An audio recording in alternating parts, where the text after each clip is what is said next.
You may, by having what you could consider for a responsible user, you may have dropped out before you did this. You may have dropped out a bunch of responsible users for saying this, I'm not comfortable going through with this journey. Oh, interesting. So they could be losing good customers. You're losing good customers before that you're now gaining after. And you're losing irresponsible customers that you otherwise would have gained. Interesting. Okay. Because you're forcing them to be more responsible effectively. Right. So of course you have now changed the population that is going to complete their journey with you.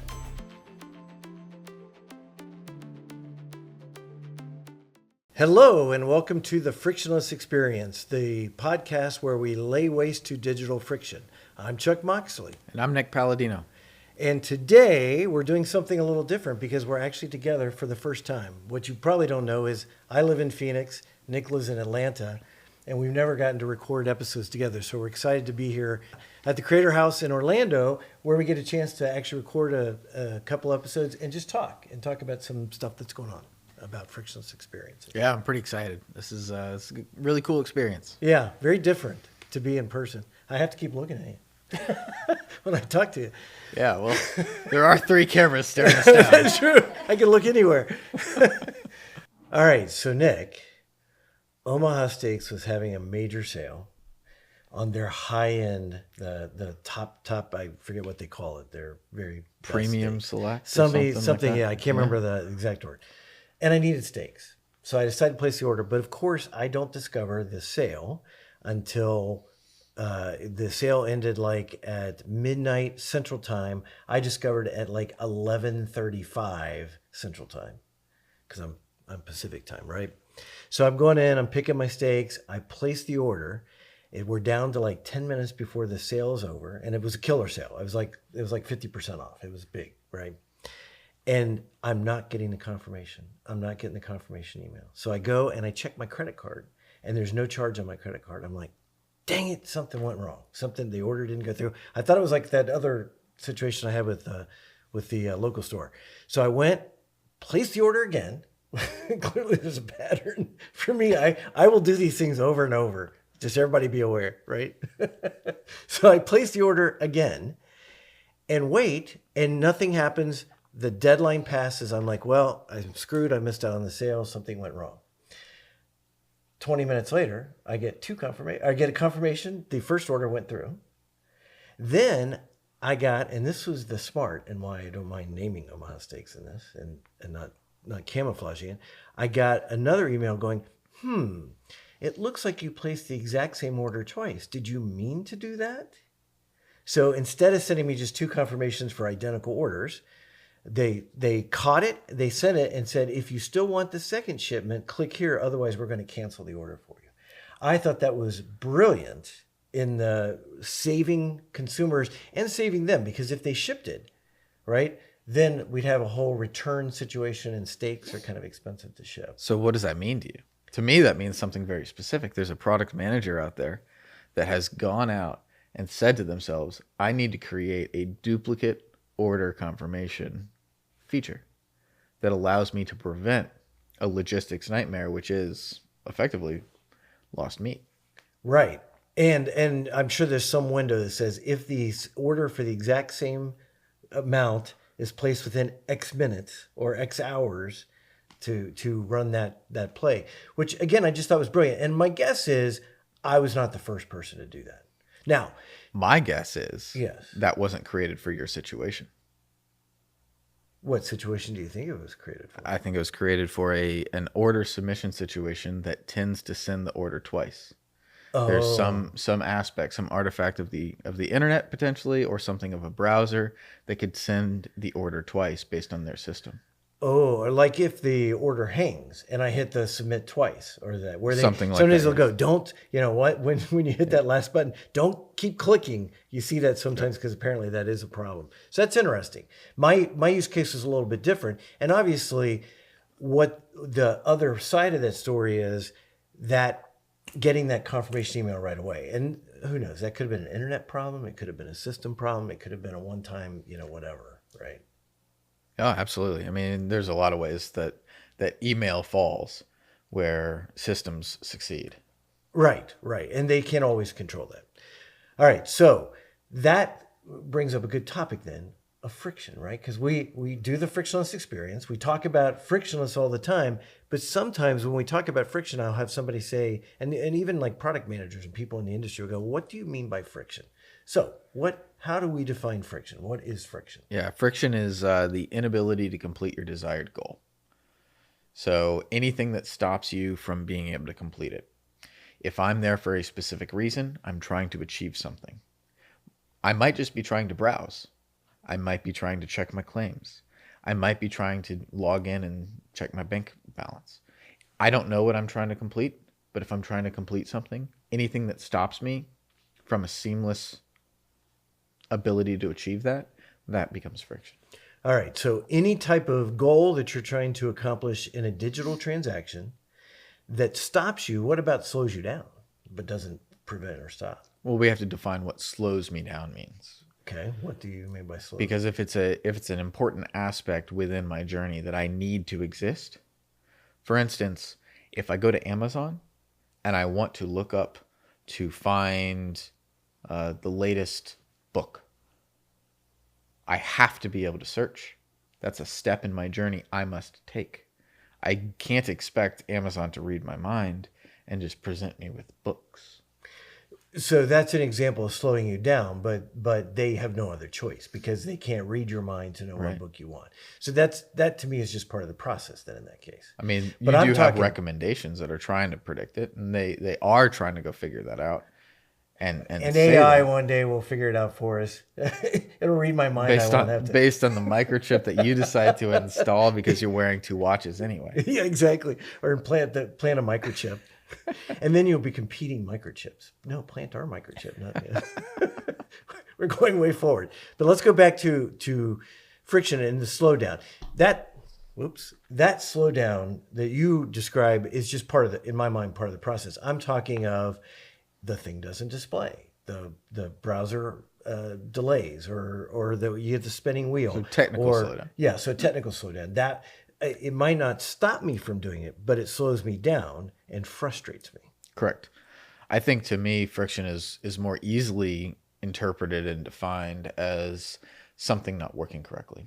If I hit add to cart and it doesn't work, it hits an error, but it doesn't show me that it was an error, right? Error handling, when you handle errors gracefully, you're going to fundamentally be more frictionless because errors are just going to happen, right? It's just a part of digital nature. There's always going to be race conditions that you're never going to fully be able to control for. Certain browsers are going to hit it, other browsers aren't. It's always going to be there, but handling them gracefully, that's where you create frictionless experiences that allow you to be able to more seamlessly get them back into their technical goal, whatever that might be. Gotcha.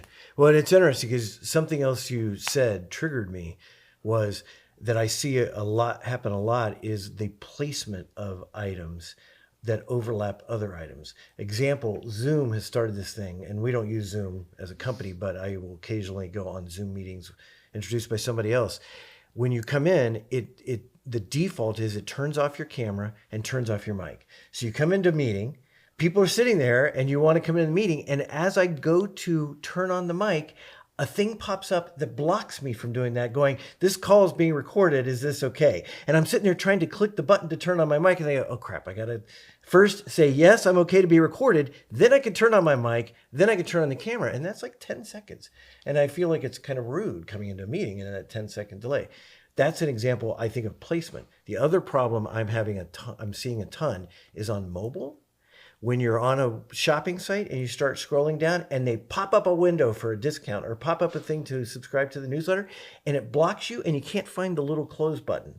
Sometimes it's not real obvious. And suddenly I can't do anything. I'm stuck. I just want to go scroll and find my product and I'm getting blocked. Those to me are some examples of friction that I encounter. Yeah, but where is the value of that pop-up? I think the value 9 times out of 10 is for the merchant and not for me. They think I'm going to leave for some reason, or they want to make sure they try to capture my email or capture my text or whatever to get, and I just want to go find the product. So is that valuable to the brand to allow the user journey to falter more times than not by having that pop up that then has an experience that's slowing you down. Right. I don't know. I guess I don't know the data behind how many people actually fill that out. I would I would say that that comes down to a power struggle where there is a fundamental lack of the understanding of the cost of that pop up, Right. and you need to go be able to quantify that because the value is easy to quantify. Hey, I'm getting, 1 million signups a month Right. out of Right. this that's driving engagement with our brand. This is an obvious good thing to do Right. For the brand. for the brand. Rather not for the consumer. And then it becomes a UX thing because if they make it too difficult to figure out how to close that window, I've literally had the situation where I have to refresh the whole screen and just start the whole thing over again because I can't get rid of that little pop-up. Yeah, and does it pop up again when you refresh? It shouldn't for most. Most is gonna Right. will conditionally say only serve this one One time time, for the right. first hit, blah blah Right. blah, right? But if you don't have good conditions in there, then it's going to serve it up again. That's And now true. you're just going to get frustrated and you're really out. Right. And despite my pattern for doing things multiple times, I might actually bail in this case. Yeah, but what's your fake email? What's your fake email? Oh, just give him, that's true. I could just give him a bad email. No, but you just have to get one. rid You of have one. What's your fake email? it. How do you know I have one? Mine is sorry@notreal.com. What's yours? Oh, no, I've never done it. I actually Really? never, no, I never Everyone do has that. a fake email. Come on. As the marketer, I hate getting those emails. I hate getting those so email you're addresses. I'm going to say hey, but from now on it's going to be hey Chuck at igotyu.com. Okay, we might have to have a contest or something to come up with the best fake email. Not that we're encouraging that. We're not. All right, so that's am. friction. Now, we've seen a lot of posts recently and articles on LinkedIn about intentional friction. When does it help to add friction? Can you think of a case of that before we get into some examples? So I'm going to let you get into the examples before I talk about it, but I think fundamentally where this concept needs to go is defining what friction is, because I think you need to handle, you need to meet your customers where they are. Okay. And that answer isn't always easy because not every customer is in the same place.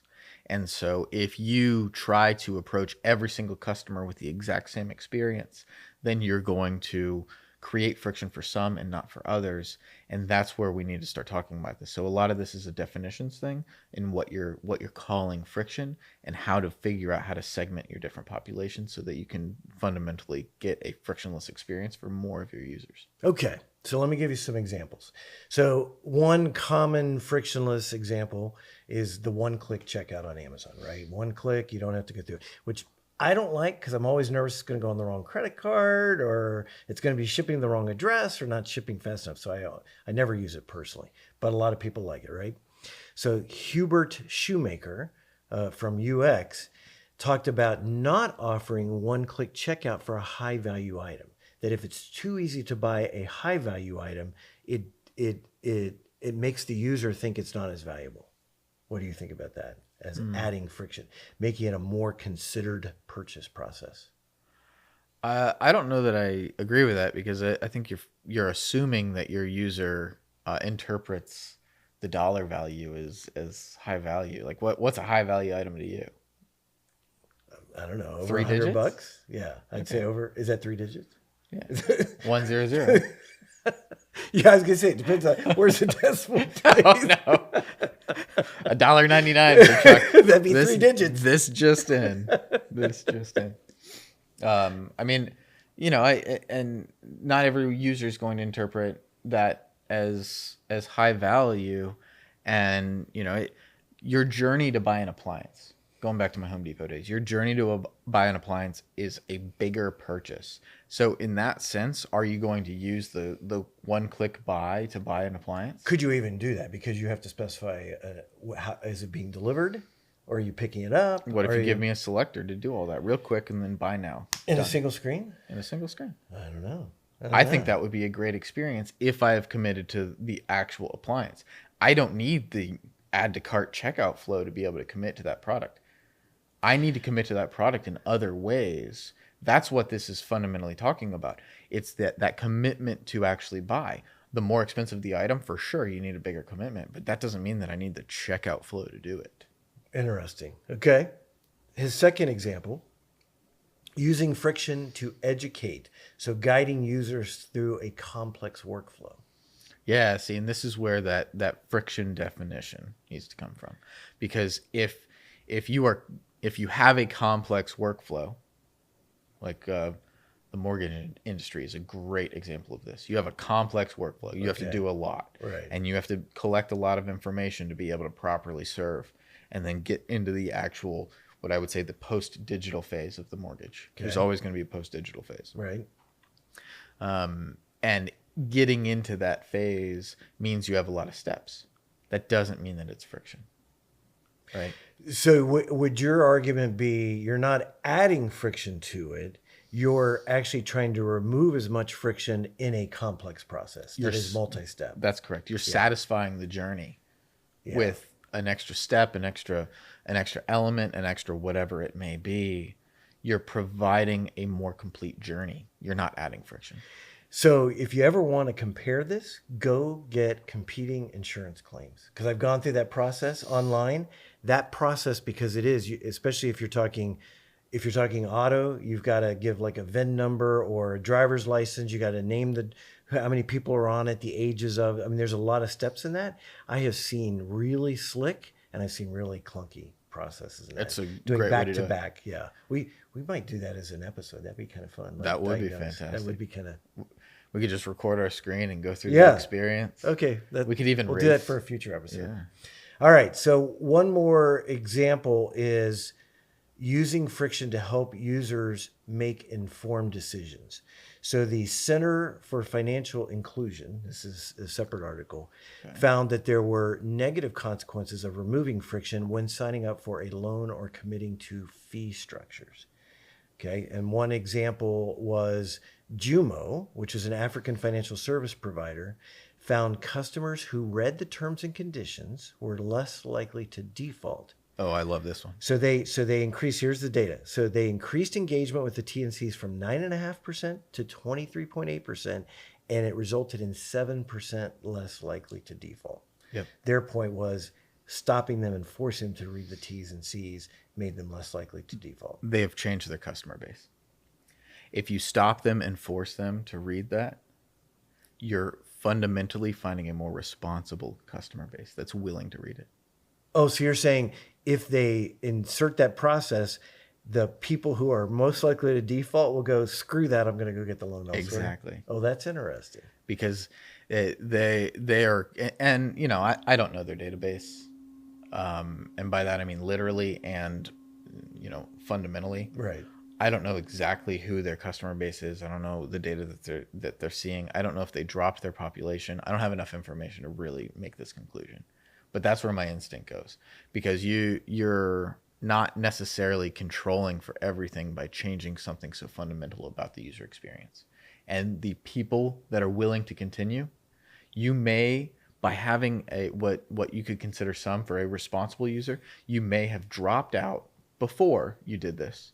You may have dropped out a bunch of responsible users for saying this, I'm not comfortable going through with this journey. Oh, interesting. So they could be losing good customers. You're losing good customers before that you're now gaining after. And you're losing irresponsible customers that you otherwise would have gained.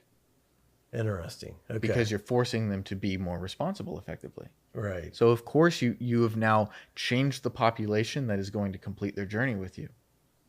Interesting. I will say on T's and C's, one of the things that does bug me is, and I think they sometimes do this with Apple updates, which you wouldn't know since you're not an Apple guy, but sometimes it's not enough to just check it. They make you physically scroll the box. You don't have to read it. You just have to physically scroll from the top to the bottom. You know what they're doing. What? You know what they're doing. What? They're forcing your compliance that you did go through it and you chose to not read it.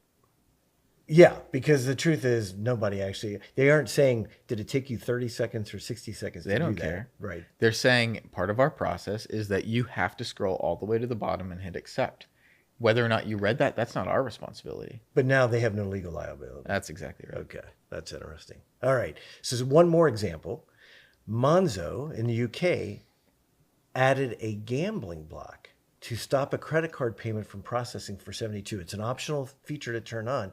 And they found people who have struggle with mental health issues are often end up over indebted because they make impulse decisions. And so you could force a delay in the process to prevent them from overextending themselves. What do you think about that from added friction or intentional friction? I mean, this one gets into a little bit more of a philosophical question of what we're actually going after, because in this case, you're kind of going for a more grand concept where you want to go after a certain user base that is irresponsible.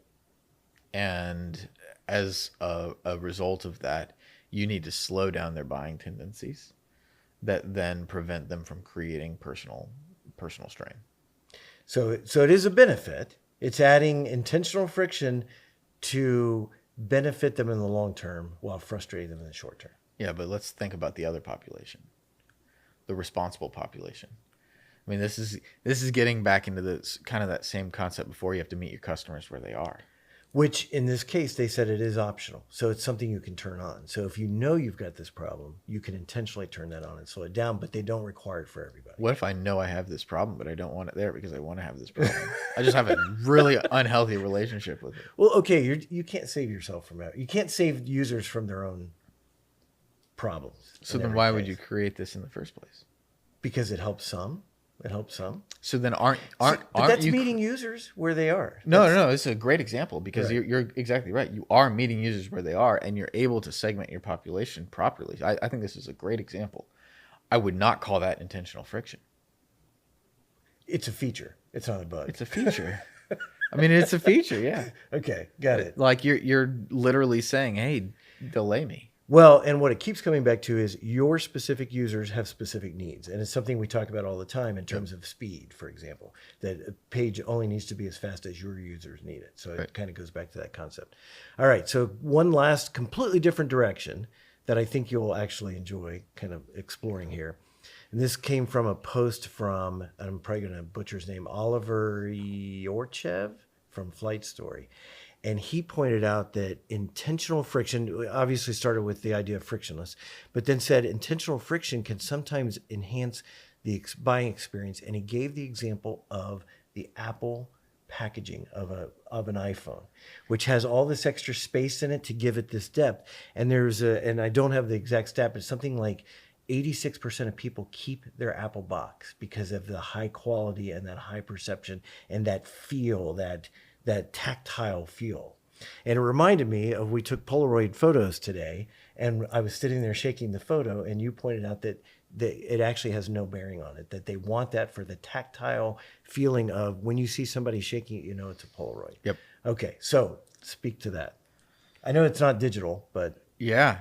So I think that comes down to brand commitment is really what you're talking about. It's not so much the friction.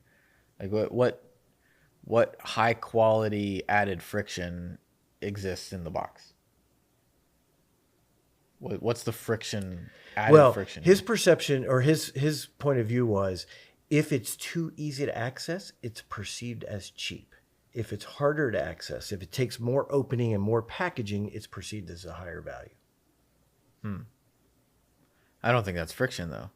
Like, how are we defining that as friction? Like, it should be super easy to get into the box, and that's frictionless. Like, I don't see that as. I think that's an abuse of the term friction. Okay. I think we're going after high quality, high delivery, and you are trying to take that presentation element and make it gorgeous. You see YouTube everywhere. You have unboxing videos, right? Yeah. It's all about that perception of each stage in the journey, and you want that journey through that box to feel very complete. And even when you have a cheap plastic versus a high quality plastic, or you have your cable wrapped in a certain way, that matters to these unboxing videos. That's the journey. That's not added friction. That's completing a good, successful, high-feeling journey. Okay, so two conclusions I'm taking away from this.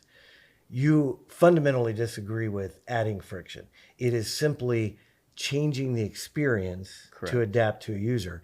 And what I think was interesting in these examples, in many cases, it's for the benefit of the brand and not the consumer.